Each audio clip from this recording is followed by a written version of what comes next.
And we have music. Somebody else's music, but it's music. So, all right, timer resets, refreshing.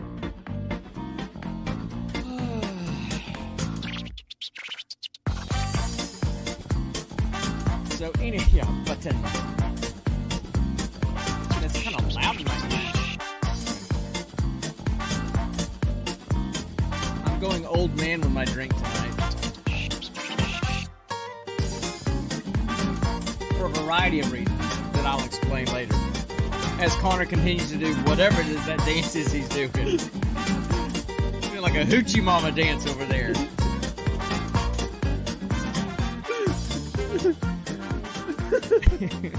Hey everybody, welcome to Gene Pool Friday Hour. Welcome to episode 69. Get your head out of the gutter. It just happens to be a number. I am Sean. I'm the old guy of the group. I'm Dad, and the guy on the other screen Where's Ron is Jeremy? No. So, although my first name is Jeremy, but anyway. So, and your name is? You are? My name is Connor, aka QuillMiester, aka. No, what? I'm not doing that. Yeah, just let it go. I am his son and the giant nerd to his Smaller older nerd. giant nerd. So, yeah, we just kind of hang out, talk a bunch about nerdy stuff. We review a random movie each week. We talk some kind of. Oh, you froze. We talk some kind Froze? of. Yeah, you froze. You froze too. So we talk some kind of. There we go. It looks fine. There we go. We talk some kind of geek question. We chase a lot of chickens because we're both ADHD, and we just kind of go from there. I will say that if you're looking in the chat and you see the automatic posts that are coming from Streamlabs, I'm going to eventually get rid of those and go full on to OBS Studio after all the rigmarole and stuff that Streamlabs has done. They're trying to cover their rear end and say sorry and pull OBS from their name, but there's a whole political thing going on with all that, Connor, that you probably don't even know about.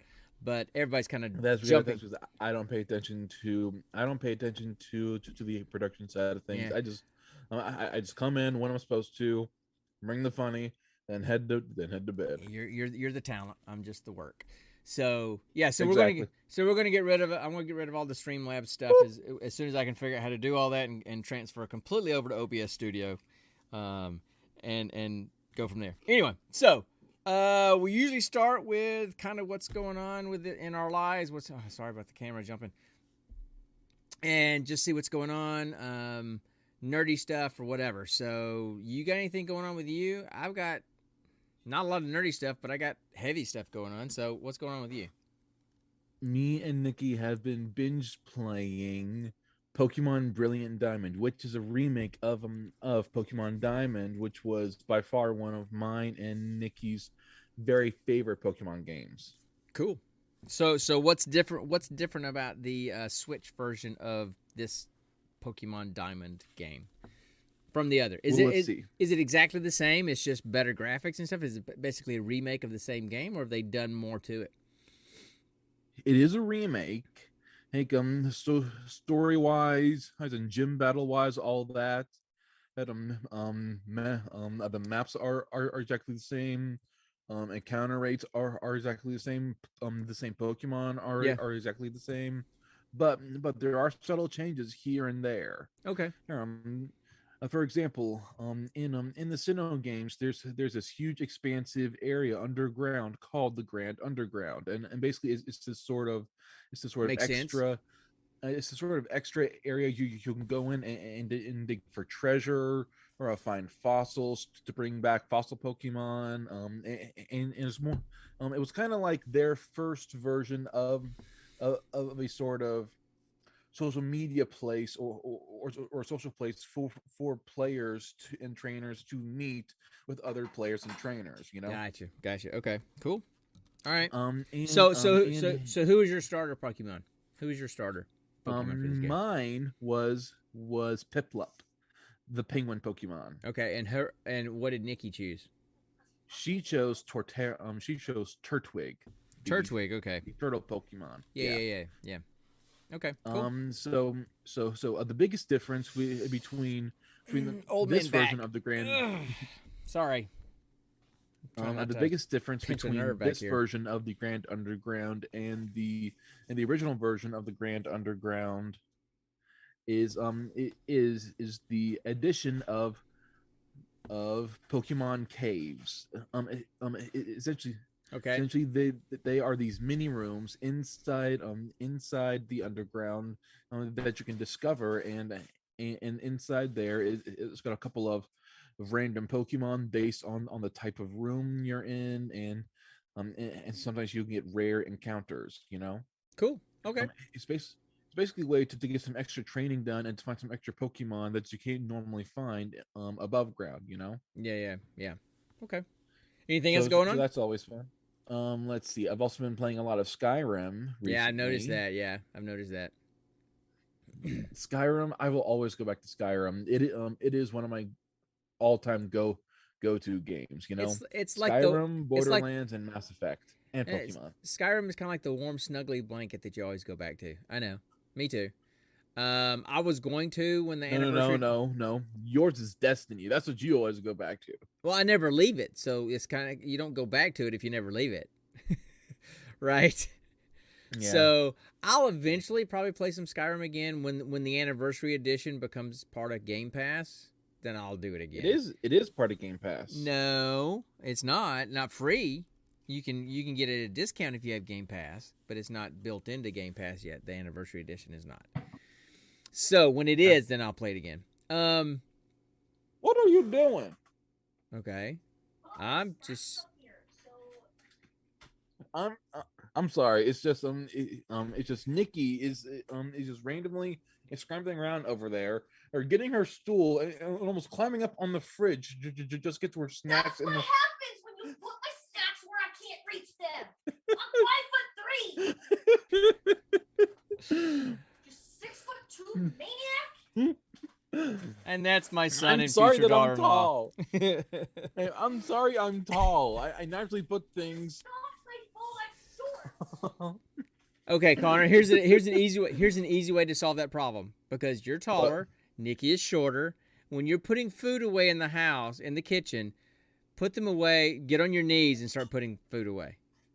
Get on my knees. And then then it's appropriate height, and then she can reach everything. See, nice compromise. Sonata, she already has a step stool. Right. So, She uses it all the time. It's adorable. So anyway, I'm on the counter because I have dignity. You do not have dignity. What are you talking about? Anyway. all right. So I have a stool that's running around on the counter. I'm gonna let them take over this part of the podcast. Apparently, I'll wait till y'all are done. No. Go ahead, talk amongst yourselves. Go ahead. No, Dad. I'm sorry. It's just she's very distracting, but also very adorable. I love you. Okay. Okay then. Well, she wanted to made get her out mad. Well, probably. So anyway, as far as stuff on my end, man, you see, there you go. But on my end has not been as fun, really. So I still don't have a job. No, I haven't yet. I have an offer. I'm waiting on another offer, which I think was going to come in the next day or two. That's the one that I want. They're very similar jobs, but location. The second one is the one that I'm looking for. And that interview, that interview just went really well. It was very comfortable. It was a nice interview. I think and I like the setting a little bit better. So, but still, I'm still sitting here waiting to say yes. So I was hoping to have that information tonight, but I think they're finishing up my references review today, and hopefully I'll hear something tomorrow. So when I know more, I'll let you know more. But anyway, yes. What's your question, Connor? Is the second one you're referring to the same in one Ohio? I'm thinking about? It's the one. Oh, okay. No, the second one is further south. The one that I'm waiting on is the one in Ohio, which would only be like an hour and a half from you. So I know, and that'd be kind of fun, you know. that'd be kind of interesting. And I can go to some Blue Jackets games. So mom already asked me last night. She said, "So are we going to be Bengals fans or Browns fans? We got to figure out which team is going to be our football team." But so that's kind of was weighing on me today. I was hoping to hear something from him today, and I didn't. So that's been kind of weighing on me. But the blessing is I have offers, and I've had another offer that I've turned down because it just was not going to be a good fit for a long-term job. Because I plan on this job being my last job until I retire. Yeah. So that's a job that was a lucrative offer. I will say it was a lucrative offer. I couldn't see myself doing that job for the next 20 years. I would have been burnt out, and it just would not have been a good thing. Although it would have been had your mom closer to her mom, you know, so that was the advantage of that job. But, you know, we had to go with job satisfaction and survivability for the next 20 years. So that's been going on. Other than that, you know, I didn't play hardly anything this last week because I was in Oklahoma all week for Thanksgiving, which was great to just kind of hang out with my mother-in-law and my brothers and sisters-in-law. You know, how was everyone? Everybody was great. Everybody that, you know, of course, you know, your Uncle Richard and your cousin Courtney and your cousin Alyssa, you know, they're all hunters, and they each got a buck. So nice. I think. So what about the boys? Oh, they weren't there. They go hunting. Oh, they weren't? They just do bow hunting now, which is earlier in the season, so they weren't even there. Oh, okay. So it was just Alyssa and your Uncle Richard, they both got an 8-point each, and then nice. Courtney got a 9-point. So nice. So that was good. Way too much. Did food. I come up at all? A little, but it was mostly most of the stuff we talked about was job stuff, right? Because because that other job that I just turned down was in Oklahoma, and so it was 3.5 hours north. So your mom and I drove up there, and I visited them and talked to them, and you know did more of an interview with them in person and visited the grounds and stuff. And your mom visited the town to kind of see if it's the place that we'd like to live. So it was just a lot of talk about the job, you know, that kind of stuff. I understand. But anyway, so also because it was Thanksgiving, and you know Thanksgiving in Oklahoma, there's so much food we don't know what to do with, right? I decided today, after all the food I'd been eating last week, that I decided I think I'm going to do one of these 3-day fasts again. I've done these a couple of times, you know, where I do nothing but water or coffee for 3 days. So I started that today, and I'm about 12, 14 hours into it, and apparently I hate myself because why am I doing this? So I'm drinking more coffee tonight. So not my typical podcast drink. Oh. And I'm probably going to be doing less of that kind of drink since we're doing our podcast on Monday nights anyway.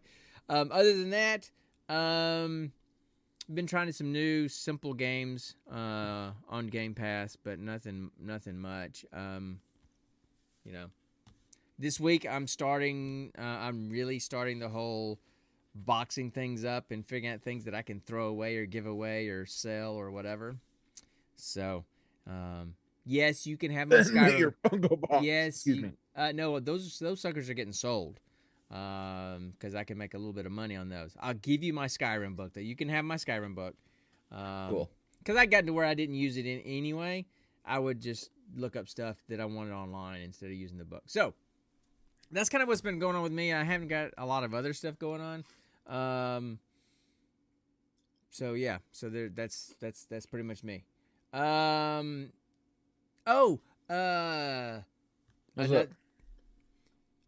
Amazon, have you been watching Wheel of Time? What's that? I don't think. Oh, it's a Robert Jordan, I think, book series. Someone said that it was like Jeff Bezos's effort at having Game of Thrones epic fantasy show on Amazon Prime. On Amazon, but it's. I watched the first 3 episodes. I didn't see last week's episode yet. It's really more Lord of the Rings-ish than it is Game of Thrones because it's not as adult as Game of Thrones was.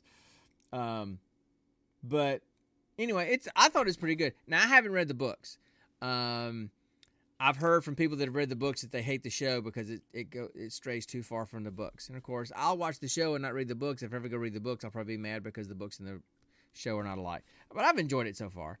Hadn't been too bad. So that's good.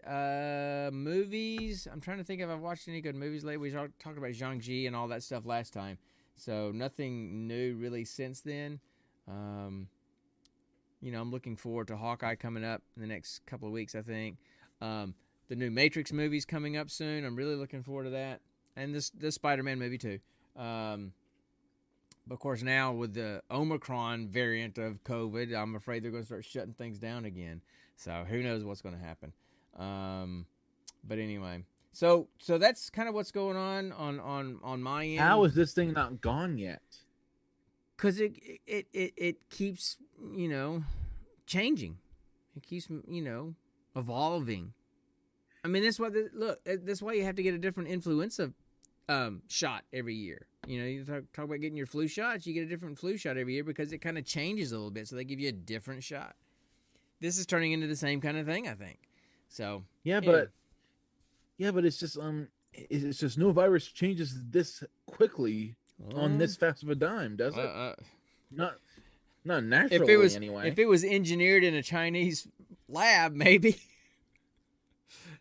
So anyway, I just want this to be over and done with already. We all do, but this may be the new normal, man. This may be the new normal.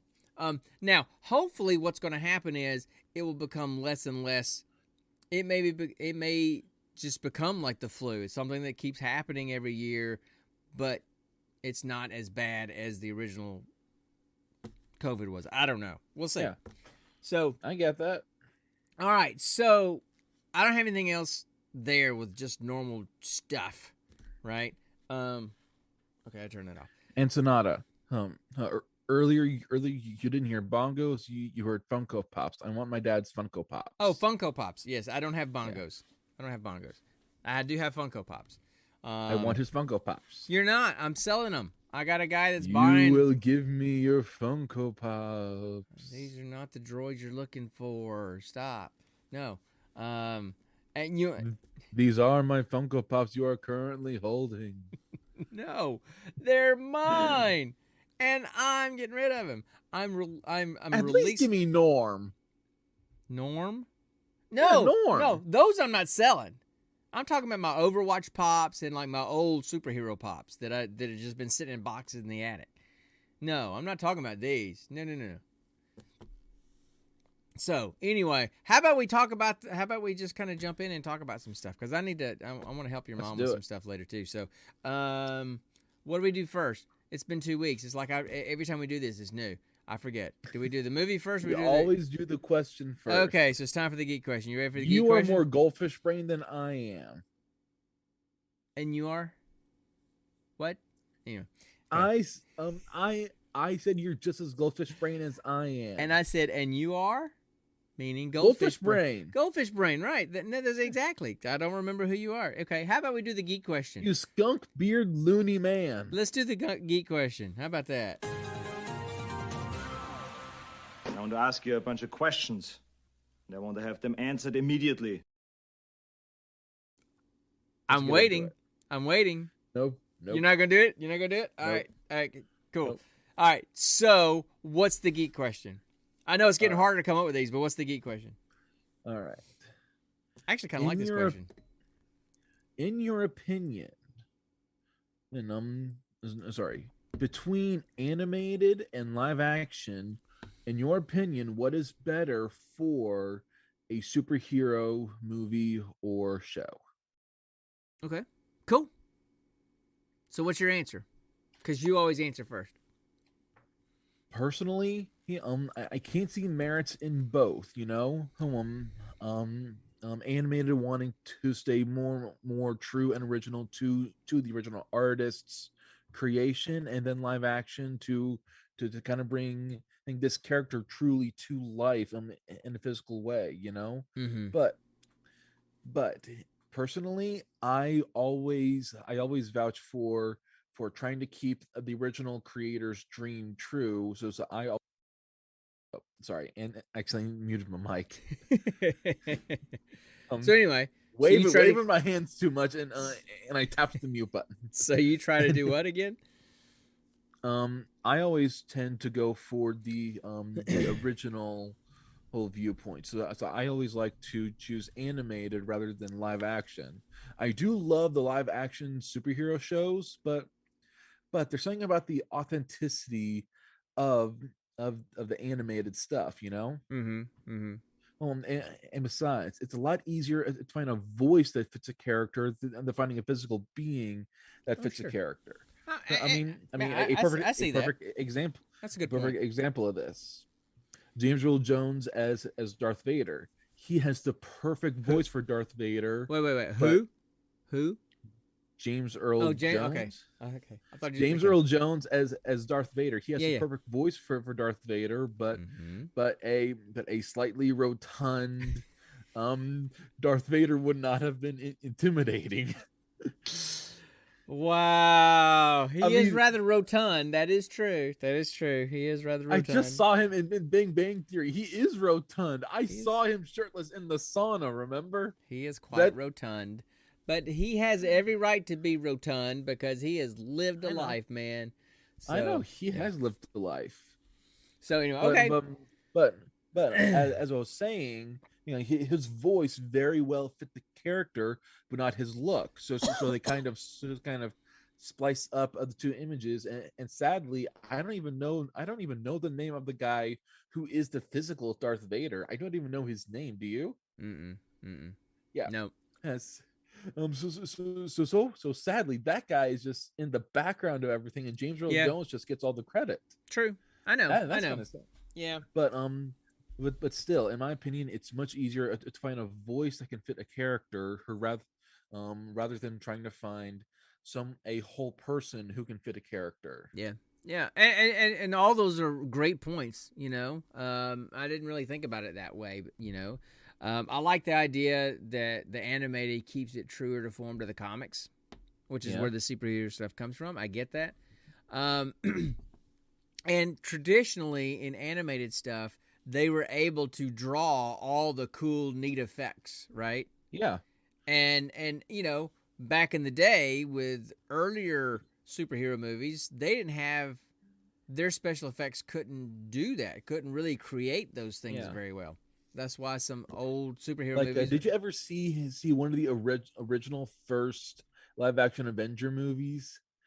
Did you ever see those clips or memes of like the original Thor, the original Iron Man? Yeah, there was some pretty rough stuff.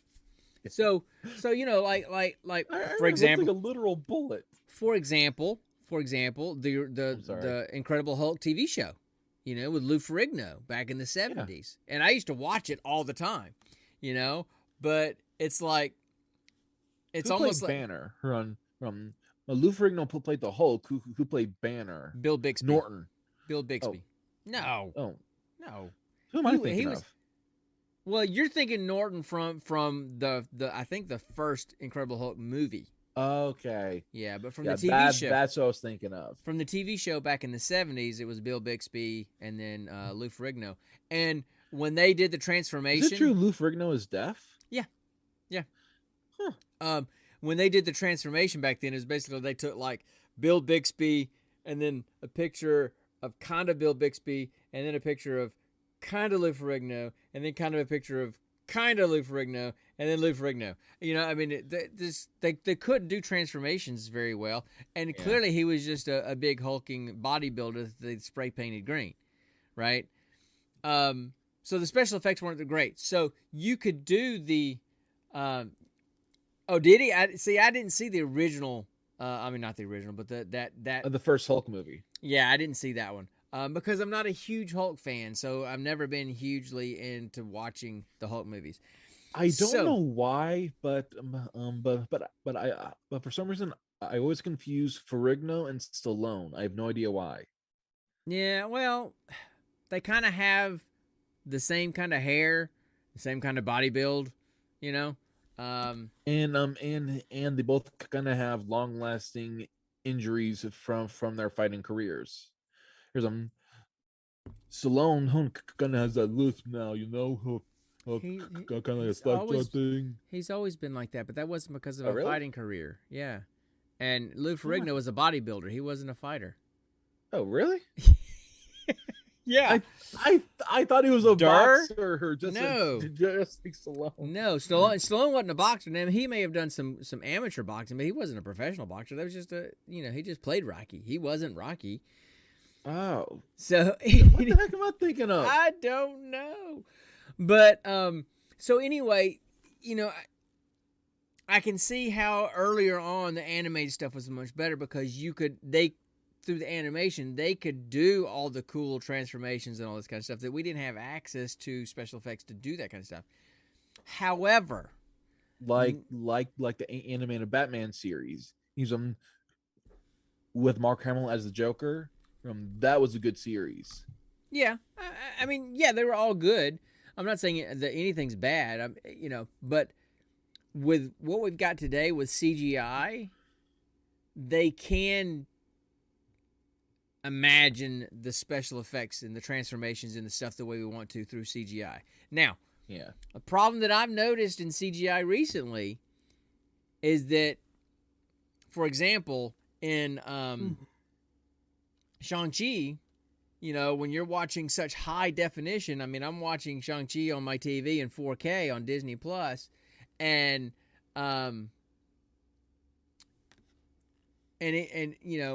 you can tell when it's computer generated.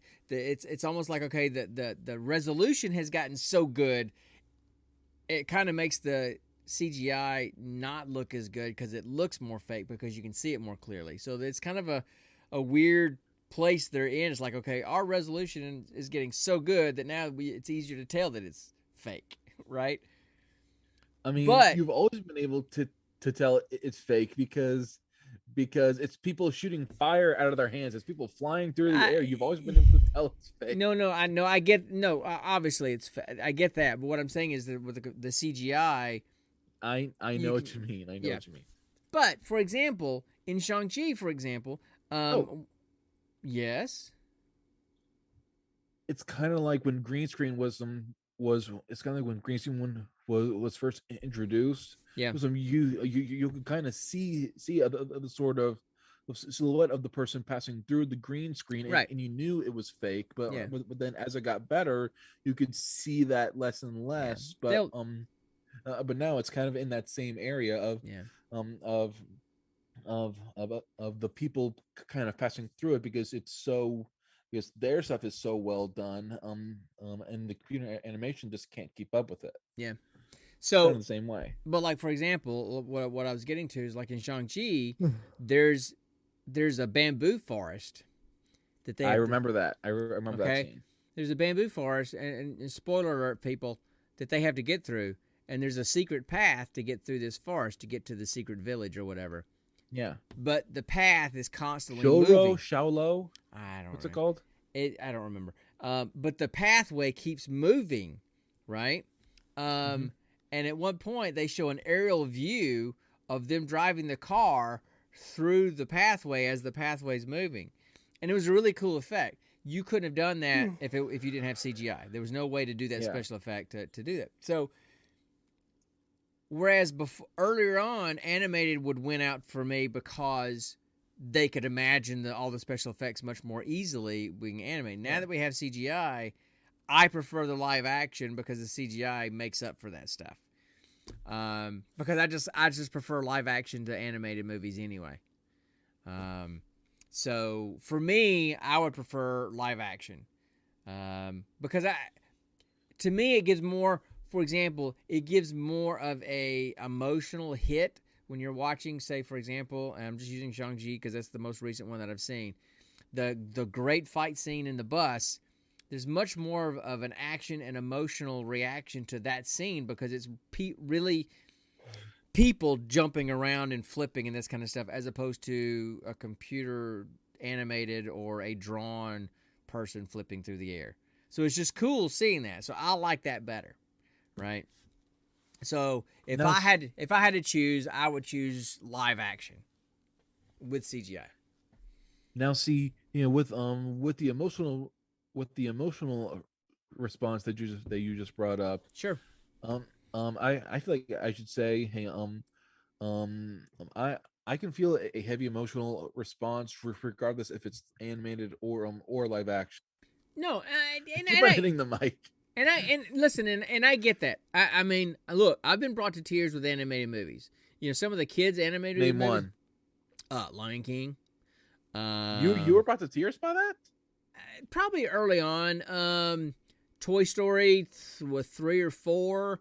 I think it was 4 when you know Andy is gone and all that stuff happens, and it's like there's Woody and Andy have been together forever. All that stuff, yeah, that was because we had established relationships with those characters over the years with you guys, right? Yeah. So yeah. So I mean, sometimes that happens. So I'm not. What I mean by emotional Iron Giant. Yeah. I always tear up with Iron Giant. What I mean by emotional reaction is just the impact of watching live action people flipping through the air and doing all the stunts. To me, that has more of an impact on the scene than a drawn image doing the same thing. That's what I mean. So you obviously you'll side with the animated side, and I side with the live side. Yeah. Okay, that's cool. That's fine. You got anything else you want to add to that one? I will say that sometimes there's an unbelievable kismet between characters. There's of a character and somehow an actor that fits that character Yeah. perfectly. A very good example of that is Robert Downey Jr. as Tony Stark. Somehow the look, the personality, the mannerisms of both Tony Stark and Robert Downey Jr. meshed perfectly for this character, and that's why he was such a powerful presence on the screen every time you saw him. Just because it was a hard time to split between them because they were so much alike. They were each other in a way, you know. Yeah. Well, you know, and I completely get that with Robert Downey Jr. Now sometimes with actors, they nail the mannerisms because they're actors. It's not really them. Yeah. It's just they're acting I and know. this kind of stuff. You know. I know. Well, for example, Tom Holland as Spider-Man. Yeah, he doesn't do much for me as Spider-Man. He is the perfect blend of cocky, smart, and the right age look because I'm sorry, Garfield, Maguire, both good Spider-Men, but both of them only really got one side of Spider-Man. No, and I disagree. Maguire got the smart side, couldn't really nail down the quippy smart alecky side of Spider-Man, and Garfield was the exact opposite. Okay, so here's my take on the whole Spider-Man thing, and I guess we'll call this a chicken because we're going somewhere else. Spider chicken does whatever a spider chicken does. So spinning here's webs. here's what I see. I see Toby nailed the kind of Peter Parker kind of nerdy kind of Peter Parker. I didn't think he nailed the Spider-Man part at all, really.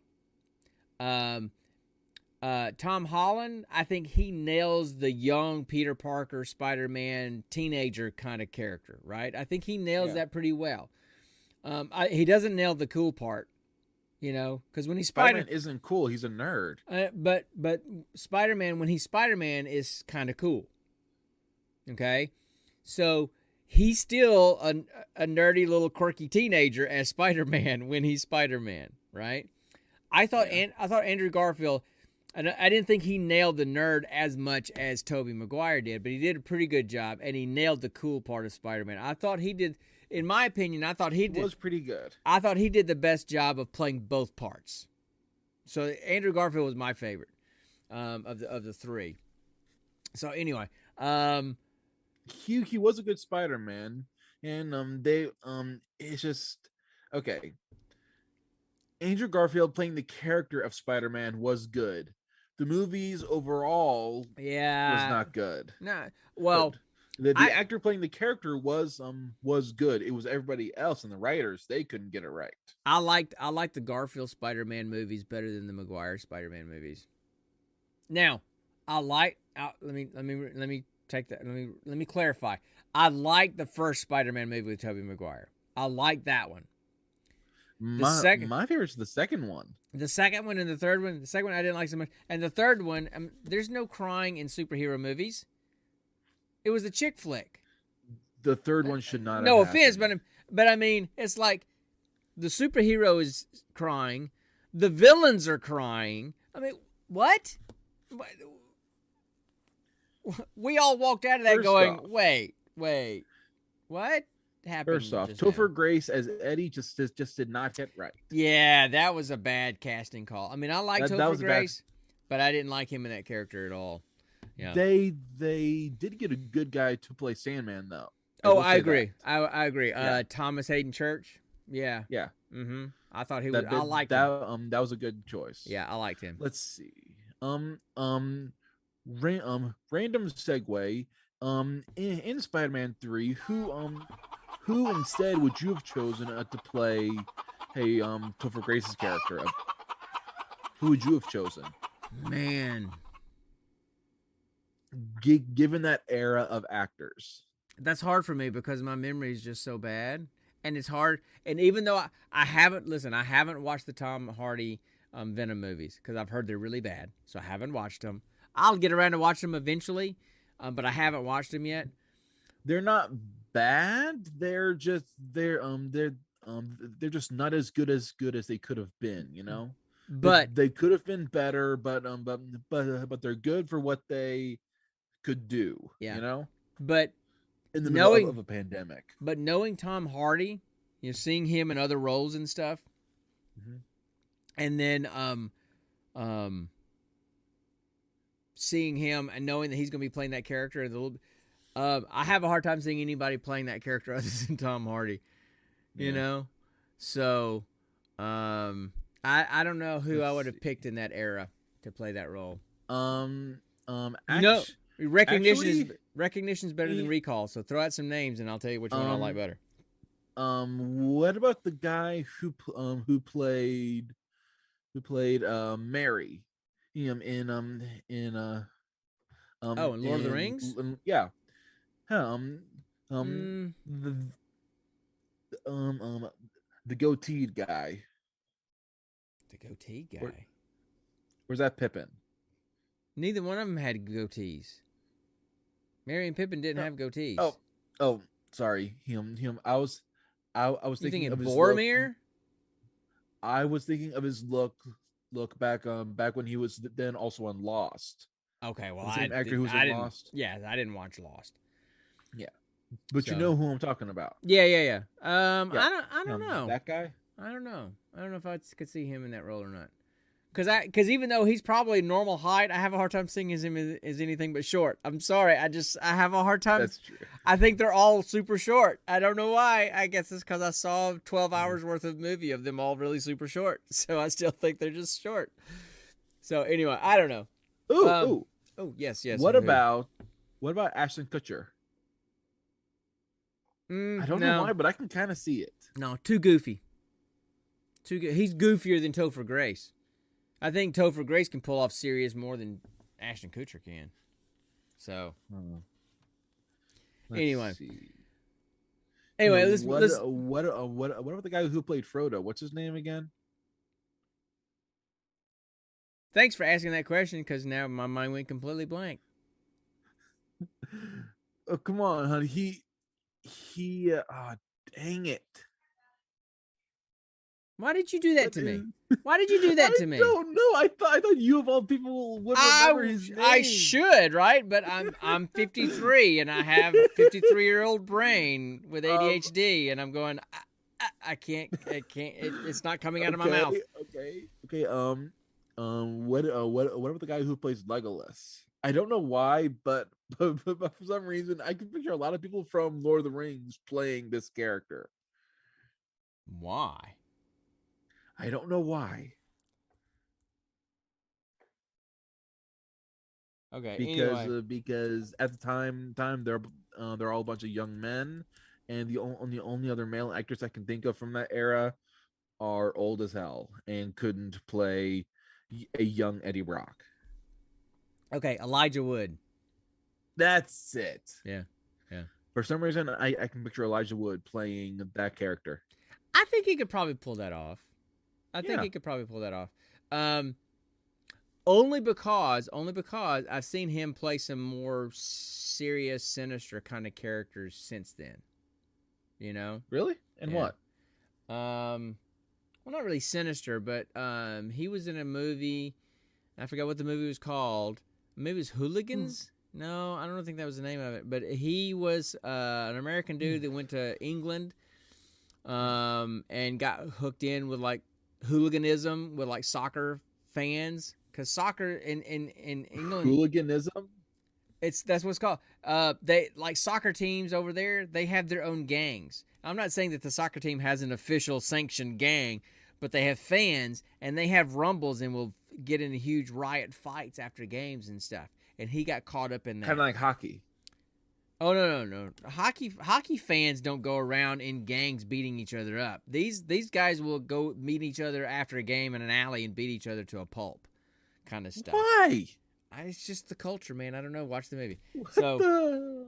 so anyway, I think we've kind of beat this question dead because we went way off on a Spider-Man chicken. So anyway, so let's do something else. Let's talk about this movie because I really enjoyed this movie.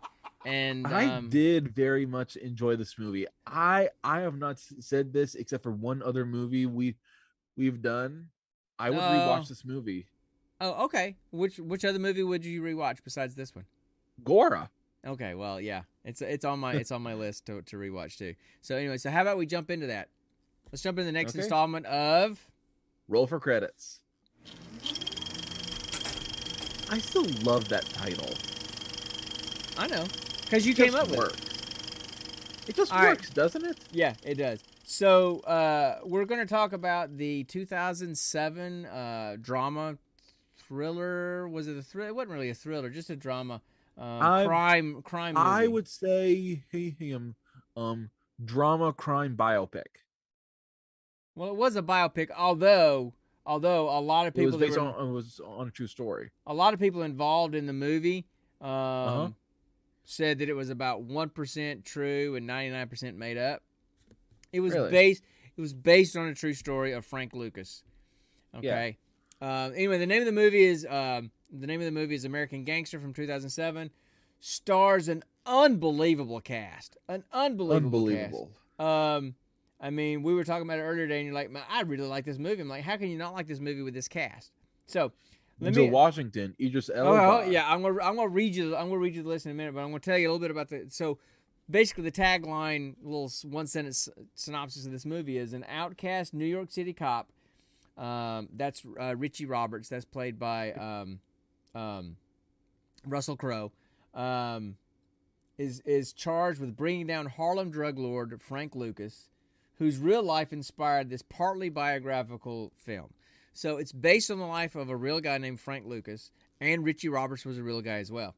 But it was directed by Ridley Scott, who did like Titanic, I think. Was he Titanic?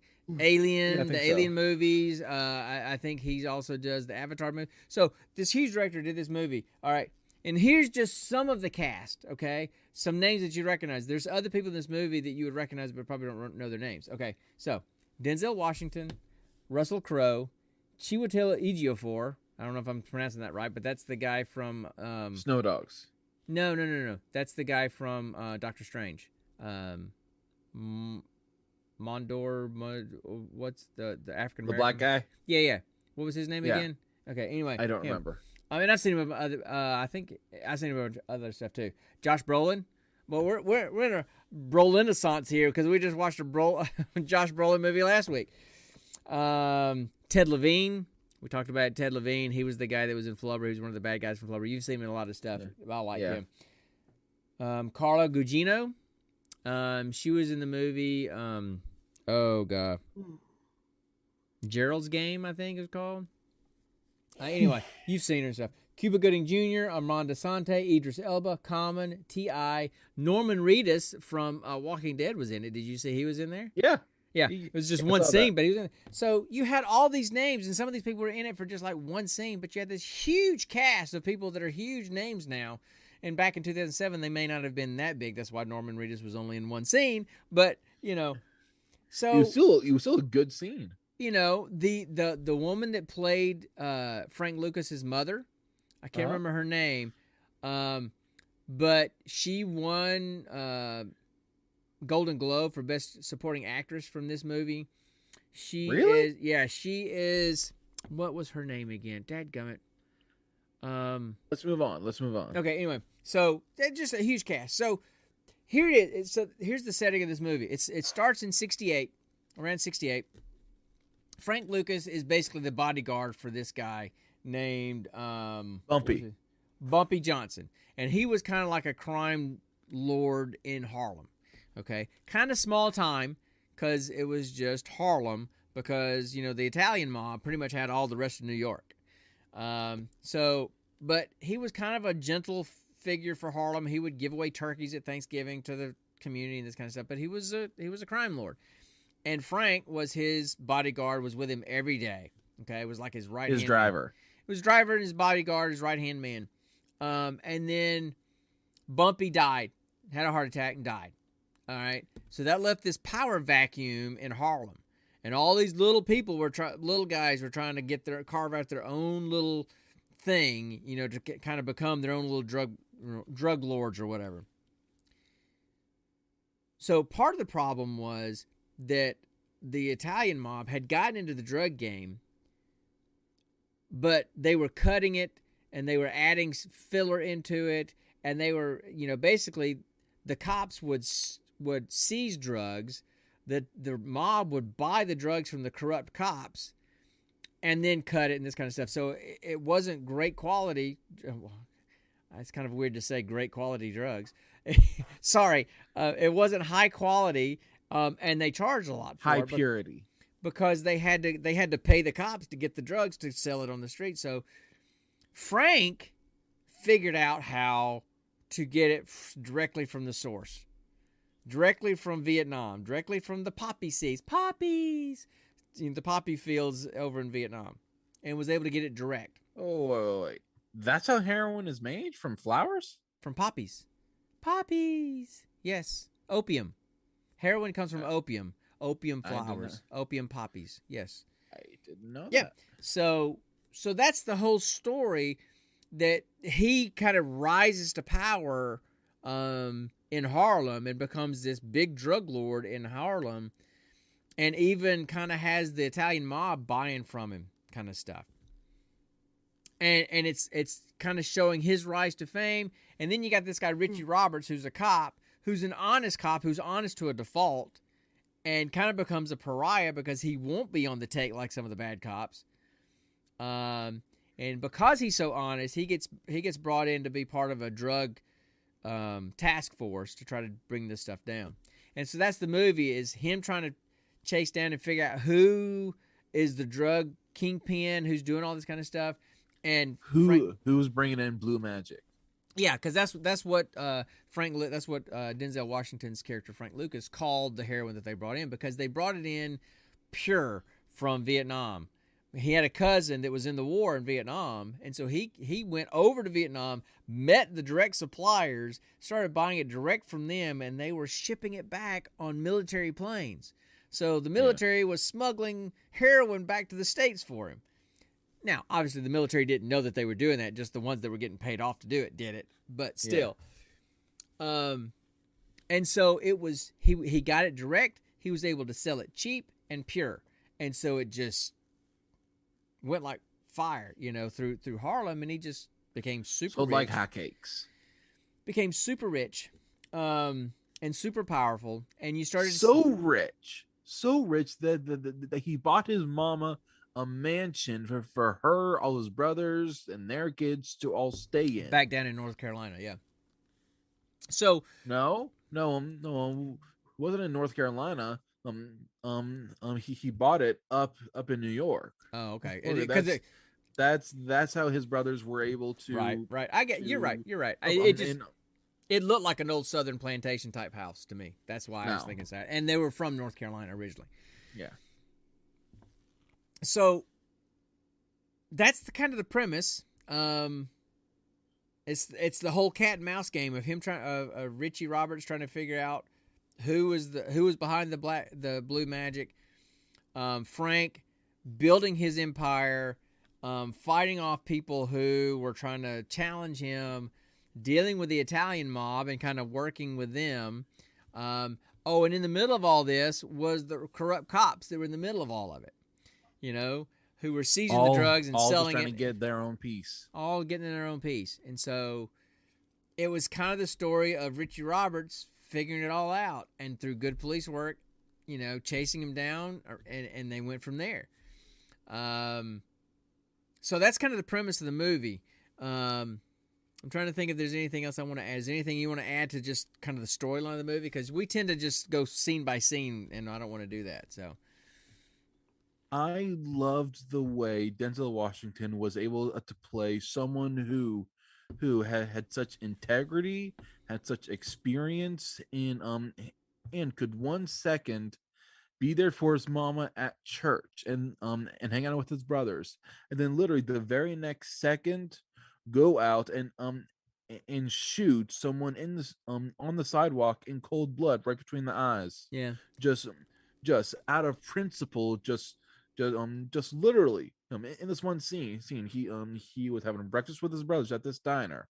He saw Idris Elba's character coming up, who earlier in the movie had challenged him, had disrespected, had challenged Frank, and then literally he said, I know you got my package. Where's my 20%? yeah. And Idris Elba is just kind of like toying with him messing with him, joking with him, and Frank literally, spoiler alert, everybody. Yeah, I mean, who cares? It's this movie has literally been out for over 10 years. It's If they 14 haven't years seen it old, by I know. now. Hey, I hadn't seen it by now, and it's one of those movies that's always on my list. Hey, I need to see that movie. That looks really good. I've never seen it until now. So anyway, Frank Lucas literally just pulls out a gun, puts it to his head, and Tango, who that's Elba's character, saying, "Come on, man, come on, you ain't gonna do it." Bam, right there in front of a bunch of street vendors. Everybody's screaming as this guy has a hole in his head on the ground. And then he walks back to the diner and continues eating. Exactly, just yeah. And here's he played that kind of character so well to literally 1 minute it be a good brother, and the next minute literally he'd be a cold-blooded killer. But here's the switch was instant, and he played it so well. But here's the thing, that's kind of common in people in organized crime. Not all. Some are just psychopaths. They'll just whatever, right? Yeah. But you hear, and it may just be a stereotype, but you hear of a lot of people that were really high level mafia, mob bosses, or whatever, kind of have two sides to them. Super loyal to people, super family oriented, super generous, but when it came to their business, if somebody got in the way of their business, then they were just an object to get rid of, right? So they could have such strong human emotions towards certain people and have zero towards other people because they messed with their business, right? Yeah. And so you're right. Denzel played that very well, and he was, by and large. Now in the movie, I don't know, because a lot of it was just dramatization for the movie and not actual true to the true life. But the reality is that he did play that kind of a character very well, that he took care of his family. He loved his mama.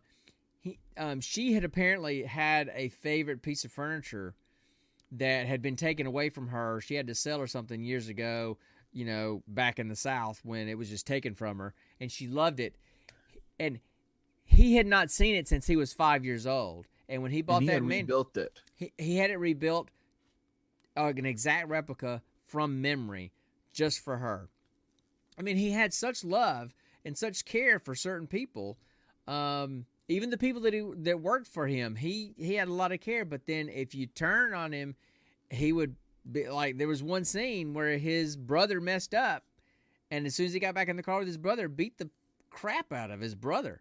You know, There was also this one scene, where he basically took this guy, stuffed him in a piano, and beat the crap out of him with the piano lid. Because he shot somebody in Frank's house. Yeah, and in the leg, a cop.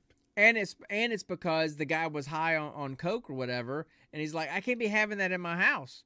He says, you can't be doing that, So he had a heart for people until they messed with his business, and then that got turned off, right?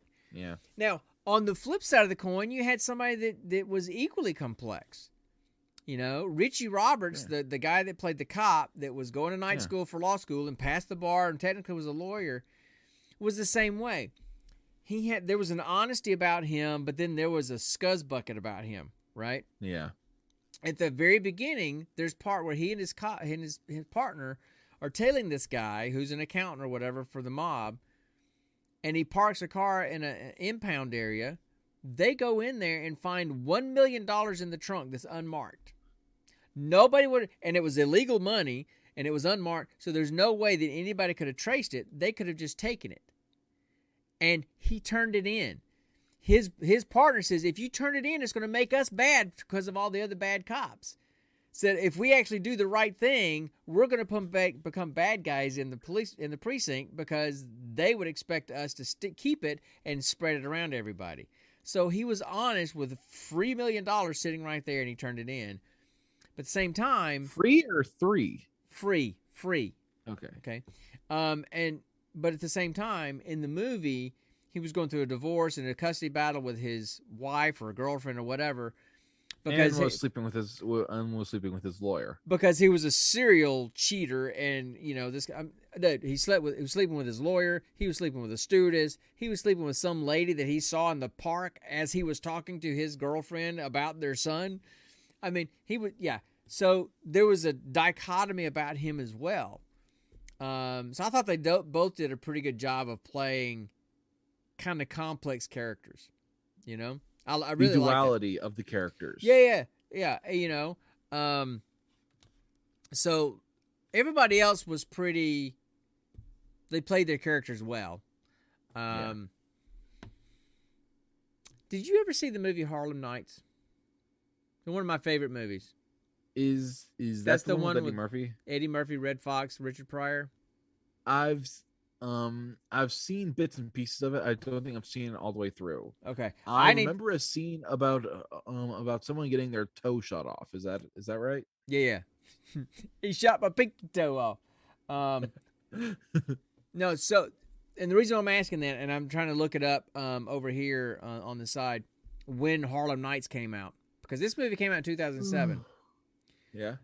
There's a scene in American Gangster that is a straight up copy of a scene in Harlem Nights, or vice versa. Okay, let me pull it up. Okay, hold on. So talk about yourselves while I look this up, because I can't type and talk at the same time. So I am tired. Okay, that's not good radio, but okay. I'm sorry. It's just switching to Monday is hard for me to do. So here, okay. So, and I thought so. Harlem Nights came out in 1989. Okay. So this movie came out in 2007, 18 years later. Do you remember the scene from the nightclub Smalls when he meets the woman from Puerto Rico that eventually becomes his wife? Do you remember that? Dude, that's a straight up ripoff from Harlem Nights. Straight up. Because, okay. I remember that scene. In that movie, he's sitting there with one of his right-hand men in the club. Yeah. She walks in with some other guy, right? He sees her. She sees him, and their eyes lock, and they end up together. And, just the way the scene panned out was just like when Eddie Murphy's in there sitting with Richard Pryor in their club, and Dominique LaRue walks in with Tommy Smalls. Tommy Smalls, and the name of this club is Smalls. Okay? It was probably a reference, Dad. So Dominique LaRue walked in with Tommy Smalls, and I just remember I can hear Eddie Murphy's voice go, "Ooh, who's that girl?" I could just hear it. Connor, we're doing the podcast. Your mom just walked in and said, "Who are you talking to?" I said, Connor, we're doing the podcast. So anyway, both our ladies are interrupting us tonight. Right?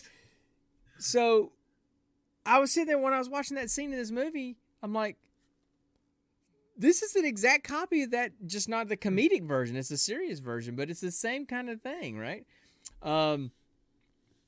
So in the end, if you want to watch this movie, in the end, I spoilers, because the movie's been out for 14 years.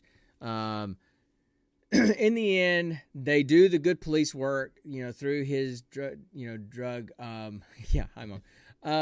through their drug agency or task force. That's what it was.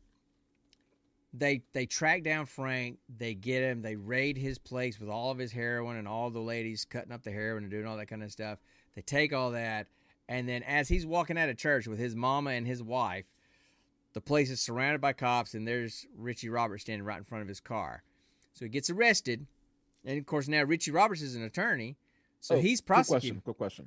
Yeah, okay, go. I've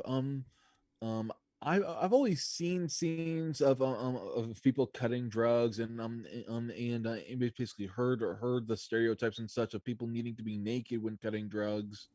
For some reason, I always thought it was about not wanting to contaminate the drugs or something like that. I don't know. I'm not a drug guy. I don't know. Yes, but, there was some of that in this movie, but there's a line in the movie of one of Frank's brothers asking why are they all naked, and he says, "So they don't steal from me." And and hearing that makes a lot more sense than what I was thinking. Yeah, that makes sense to me too. I don't know. I'm not a drug guy, so I don't know. I don't know that culture, so I don't know why they do that. But that's what they said in the movie. So they get Frank, and then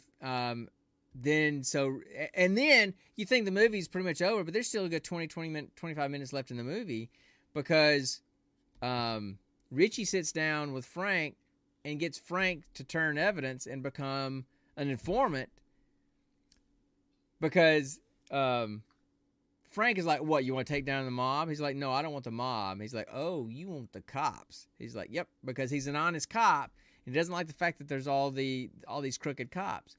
So they end up putting together the whole thing and identifying all the corrupt police in New York City through all this stuff. And he ends up taking down all that, and that's kind of how the movie ends, is that they end up working together to take down the corrupt New York Police Department. So, and then, he goes to prison, and then they have all the historical stuff, that they seized. He had $250 million in the bank that they seized his assets in like 1970s. He had $250 million. That's a lot of money. Here was the thing that when I read it, I went, oh my gosh. Okay. The New York Police Department, DEA, their drug enforcement agency, that the work that Richie and Frank did led to the convictions of 3/4 of the New York Police Department DEA. 75% of them were crooked, and 75% of them got jail time. That's crazy. No wonder the mob was getting away with everything, right? Yeah, hey, Steven, it's freaking ridiculous. No wonder they was getting away with everything, because the police were in on it, and they took all that down. The other thing that I thought was funny was, and they didn't do it right in the movie because I read some of the history. He went to jail for a while. I would like $1 million, right? No. So he went to jail for a while, and he got out in 81, not 91, but he got busted for a parole violation because he was trying to trade, I think, some heroin for some cocaine. I guess he had some heroin left over somewhere. So he ended up going back to jail for 10 years. But by that point, Richie Roberts had left the police force and he'd gone into private practice as an attorney, as a defense attorney, not a prosecutor. His first client was Frank Lucas. So he was the guy that helped putting him in jail, and then when he came out, he was a defense attorney and became his first client, and he was his defense attorney. So I thought that was kind of funny. But yeah, fascinating story. Both and here's the thing: both Richie Roberts and Frank Lucas, they were involved with this movie. They were consultants during the filming of this movie. So they were actually on set, and Richie Roberts was quoted as saying, "I just want to arrest Frank all over again because he's having too much fun doing this, because he was getting attention again." So, if you've never seen this movie, you owe it to yourself to see this movie. It's long. It's almost 2.5 hours long. I would say closer to 2 hours. Or them even if you cut out all the intro stuff and then all the credits. No. It was maybe 2 hours and 15 minutes with the end credits, but it's a long movie. But yes, Steven, by all means, you've got to watch this. Again, like I was saying, it's one of those things where it's been on my list for years because I'll watch just about anything Denzel's in as well. And, and Russell Crowe. And so I'd seen the cast before. I'm like, ooh, I got to watch that, and just never got around to it. So sometimes rolling the dice gets us some fun movies to watch. And this was a fantastic one. I mean, it was. Again, look at the cast, and and here's the funny thing. Do you remember the nephew, the one that was the pitcher, the baseball pitcher? That's T.I. You know who T.I. is, right? Years later, nope. He's the guy in the gang with in Ant-Man. That's him. It's that guy? It's that guy. Same guy. Guy. Yeah. So anyway. Oh no, yeah, Russell Crowe's in this too. I don't know if it's virtual. I don't know if I ever saw Virtuosity, so I'll have to check that one out. But dude, let me go back and read the cast of this movie. Denzel Washington, Russell Crowe, I'm going to butcher this name, Chiwetel Ejiofor, whatever. Josh Brolin, Ted Levine, Carla Gugino, Cuba Gooding Jr., Armand Asante, Idris Elba, Common, T.I., Norman Reedus. And that's just names that we all that's just names that we'd recognize. Oh, dude, you cannot. It is a stacked cast. You can't not love this movie with a cast like that. I mean, good grief, like Norman. Granted, in the past, we've seen movies that have a good cast that have been total crap. Name one with a cast like that was bad. I'm not good on the spot like that. You can't do that to me. We've seen movies with big names in it that were bad. Sure. That's what I meant. But I don't think we've seen a movie like that with that kind of a cast that's bad. I think that's almost impossible. So yeah, definitely go watch it. It's on Netflix. It's easy to see. And did you watch the end credits? Did you know that there's an end credit scene, Connor? No, I didn't. Yeah. But then what is it? I'm not gonna tell you. Go watch it. No, just tell me. Oh, it's just the screens. No, because I'm gonna let Steven watch it. So I'll tell you offline later. But okay, I'm not gonna read it. But anyway, so it's a really good movie. There was a lot of people that didn't like the way they portrayed everybody. There were some DEA agents that sued the movie company because they said it made them all look bad. And there was some other people that had a lot of bad things to say about the movie because of that. It's not that the movie was bad; they just said it made them look bad, and they didn't like that. But yeah, and so it was definitely a dramatization of the kernel of a true story. But the fact of the matter is, Frank Lucas really did go to Vietnam and did set up, a direct line to his opium and his heroin, direct from Vietnam. And in the end, thanks to his involvement, 75% of the New York police officers the DEA were put away. And Yeah. and that's nothing. That's nothing to snort at. You know. The nice play on words. Nothing to snort at. There you go. Although there's more shooting it up here than snorting it up. Anyway, so here's another fun fact. I get to do this. A little fun fact. In the movie, when Frank goes to Vietnam and he's talking to that old Vietnamese, general or whatever, and there's all those people that are actually harvesting the opium and making all this stuff. Yeah. Ridley Scott, they hired a lot of extras to do those scenes, right? Yeah. A lot of the people that they hired as extras to do that scene were actually the people that were doing it back in the 60s and 70s with Frank Lucas. The older ones in the movie were the young folks back in the day. So they actually hired some of the people that are actually doing that stuff for Frank Lucas back in the day in the movie. Okay then. And something else I thought was kind of interesting. Ridley Scott said that they filmed 360 different scenes in 180 different locations for this movie. Huh. That's crazy. That is crazy. That's crazy to do that many scenes, and So anyway, and Brad Pitt almost played Russell Crowe's character. See, I don't see that either. Ray Liotta was in line to play that character at one point, I think. No. He's too mafia looking. To me.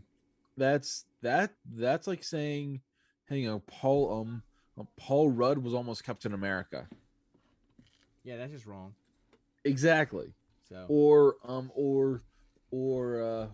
Chris Hemsworth as or Chris Evans as Thor.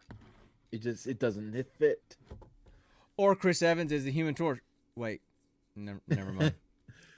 I still feel like now that the freaking multiverse of madness crap is happening, there will be a universe with the original Fantastic Four team, and Chris Evans is going to come back as that character. Wow, I still wholeheartedly believe that. Maybe you never know.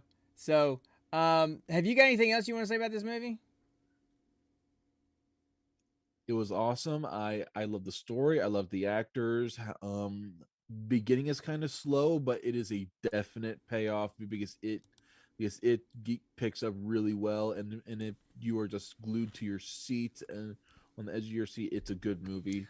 I would definitely rewatch this movie, and that's the highest standing I can give to a movie, because I never rewatch movies. I rewatch TV shows, never movies. And I would agree with you. It does kind of take a while to get going at the beginning. It takes a good. I mean, you're 30 minutes in the movie before things even really start getting going. But when it gets going, it gets good. Well, and look, if I got 30 minutes of slow action and of Denzel Washington, I'm fine with that because it's Denzel Washington. So anyway, all right. Well, it's getting late. I probably need to help Mom with some stuff in the house. So I'm going to do that. I need to go to bed. Yeah, because you got work. I don't. Dang it. Yet. So anyway, let's roll for the next movie. How about it? Okay. All right, you roll. All right, so we're gonna roll. We got to roll for the service, the genre, and the movie. So, all right, man. Do it. So let's see. So we got a 9, which would be Hulu, right? And then a 10, which would be Thriller. Okay. Oh gosh. And then I rolled a 56 on the big golf-sized dice over here, okay? So Thriller and horror are different, right? Thriller and horror are different. So we're gonna look at the 56th Thriller movie on Hulu, and that's what we're watching next time. So y'all hang tight. I'm gonna pull it up over here, and we're gonna go from there. So I'll be right back, guys.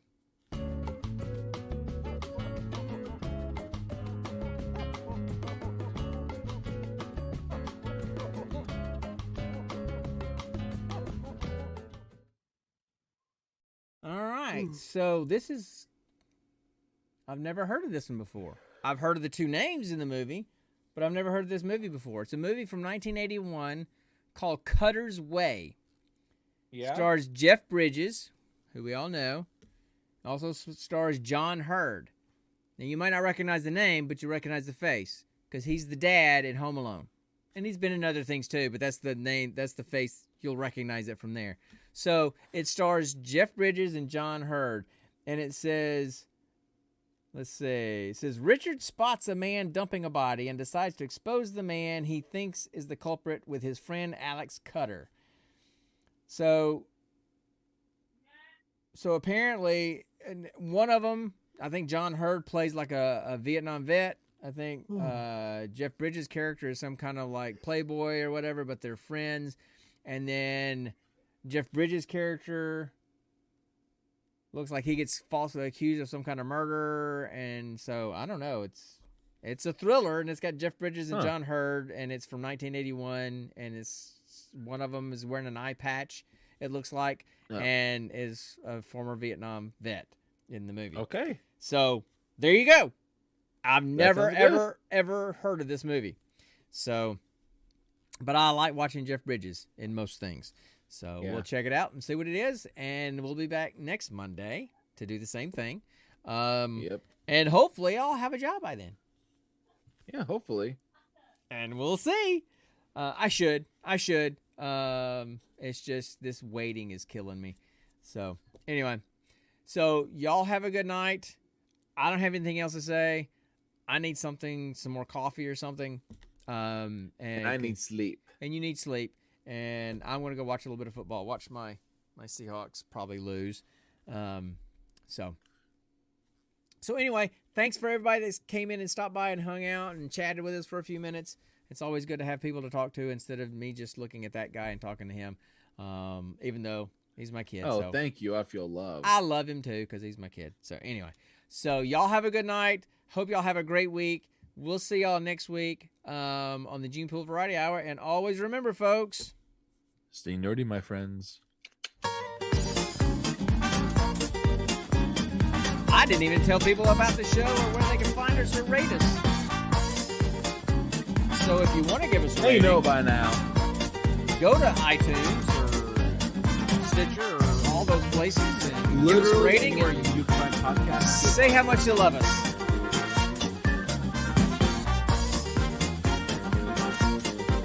Connor's going to dance us out as he always does. And the chicken too. So anyway, y'all have a good night. We'll see y'all next time. Good night, everyone. Well, that was kind of anticlimactic. You're still here?